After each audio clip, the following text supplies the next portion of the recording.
ஒரு ராஜ்யத்தில் அரசர் ஒருவர் மிகவும் திறமையாகவும் புத்தி கூர்மை கொண்டவராக இருந்தார். அவர் பல நாடுகளில் நட்புணர்வும் தன் நாட்டு மக்களிடத்தில் மிகுந்த அன்பு கொண்டவராகவும் திகழ்ந்தார். இவருக்கு ஒரு மகனும் 2 மகள்களும் இருந்தனர்.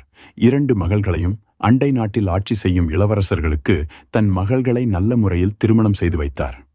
இவருடைய மகனான இளவரசருக்கு வயது வெறும் 18 தான் நடந்தது கொண்டிருந்தது.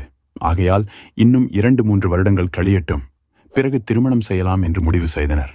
இவர் இளவரசர் என்பதால் அந்த நாட்டில் உள்ள அரசபைக்கு சொந்தமான கல்லூரியில் படித்துக் கொண்டிருந்தார்.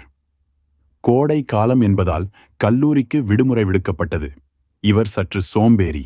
இவருக்கு அரண்மனையில் சுற்றித் திரிந்து பொழுதை கழித்தார். எந்த வேலையும் செய்யாமல் இருப்பதால் அவனுக்கு அரண்மனை மிகவும் போர் அடிக்க ஆரம்பித்தது. பெரிதாக எந்த வேலையும் அவனுக்கென்று இல்லாதது ஆச்சரியமாக உணர்ந்தான். அரண்மனையில் வேலை செய்யும் அனைவருமே பரபரப்பாக இருந்தார்கள். மற்றவர்கள் ஏன் இப்படி பரபரப்பாக இருக்கிறார்கள் என்பதை தெரிந்து கொள்ள அங்கு சென்றால் அவர்கள் இளவரசர் வந்துவிட்டார் என எந்த வேலையும் செய்யாமல் அமைதியாக நின்று விடுகிறார்கள். அது இளவரசனுக்கு மேலும் கடுப்பை கொடுத்தது. இதற்கு முடிவு கட்ட நினைத்த இளவரசன் சமையலறை எப்போதுமே பரபரப்பாக இருக்கிறது, அதனால் அங்கு செல்லலாம் என முடிவு செய்தான். ஆனால் இந்த முறை இளவரசனாக அல்லாமல் சமையலறையில் ஏடுபுடி வேலை செய்யும் பையனைப் போல மாறு வேடம் போட்டு சென்றான். அங்கு உள்ளே நுழைந்ததும் ஒரு 10-15 பேர் அதிரடியாக வேலை செய்து கொண்டிருந்தார்கள். என்னடா இது, நமக்கு ஒரு வேலை இல்லை, இவர்கள் நிற்க நேரமில்லாமல் ஓடுகிறார்கள் என யோசித்துக் கொண்டே இருந்தான். அவர்களின் அருகில் சென்று வேடிக்கை பார்த்து கொண்டிருந்தான்.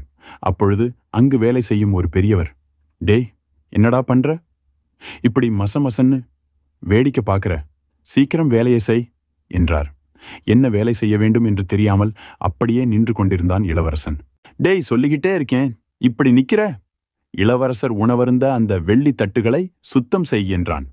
ஒரு தட்டில் தானே சாப்பிடப் போகிறார், அதற்கு ஏன் இவ்வளவு தட்டுக்கள் சுத்தம் செய்ய வேண்டும் என்றான். அதற்கு எதிரில் இருந்தவன், ஆனால் அவர் எந்த தட்டில் சாப்பிடுவார் என தெரியாது, ஆகையால் மேஜையில் தட்டுகள் நிறைந்து இருக்க வேண்டும், இல்லை என்றால் தூக்கி எறிவார் என்றான். அதை கழுவி முடிப்பதற்குள் ஆரஞ்சு மற்றும் திராட்சை பழங்களை வைத்து தோல்களை நீக்க சொன்னான். அதற்கு திராட்சை தோல்களையுமா என்று கேட்டான். ஆமாம், திராட்சை தோல்கள் அவர் வாயில் சிக்கினால் எதிரில் இருப்பவன் செத்தான் என்றான். அது மட்டுமல்ல, மேசையில் பழங்கள் நிறைந்து காணப்பட வேண்டும், இல்லை என்றால் தட்டுகள் பறக்கும் என்றான் மற்றவன்.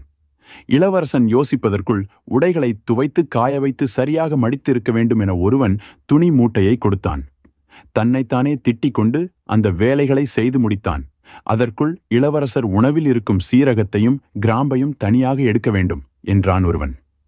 கண்கள் பிதுங்கி வெளியே வருமளவுக்கு முழித்தான் இளவரசன். ஏன் ஏன் என்றான். அதற்கு அருகில் இருந்தவன், அவருக்கு உணவில் சீரகம் மற்றும் கிராம்பு இருப்பது பிடிக்காது என்றான்.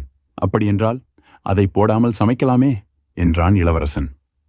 அப்படி செய்தால் ருசி இல்லை என பயங்கரமான தண்டனைகளை கொடுப்பார் என்றான் இன்னொருவன். அவ்வளவு கொடுமைக்காரனா என இளவரசன் கேட்டான். இல்லை இல்லை, கொஞ்சம் சோம்பேறி, அவ்வளவுதான் என சொல்லி முடித்தான். இளவரசனுக்கு ஒரு வேலை இல்லாமல் இவர்களே செய்து முடித்தால் நான் என்ன செய்வேன் என்று யோசித்துக் கொண்டே தனது அறைக்கு வந்தான். கொஞ்ச நேரத்திலே உணவு தயார் என செய்தி வர காலையிலிருந்து வேலை செய்த அலுப்பில் இருந்தான் இளவரசன். அந்த சோர்வான முகத்துடன் அவன் முன் வைத்திருந்த உணவுகளை சாப்பிட்டான். இதில் இருக்கும் சின்ன சின்ன உழைப்பும் அவன் கண்முன் வந்தது. அங்கிருந்த வேலையாட்களிடம் கனிவாக பேச ஆரம்பித்தான். அவனிடம் ஏதோ மாற்றம் இருப்பதை பணியாட்கள் புரிந்து கொண்டார்கள். அதன் பிறகு அவன் பல வேலைகளை தானே செய்து கொண்டான். இதனால் அவன் மனது நிம்மதியாக இருந்தது. சும்மா இருப்பதாக எந்த எண்ணமும் அவனுக்கு தோன்றவில்லை. நாம் ஏன் இவ்வாறு இருக்க வேண்டும்?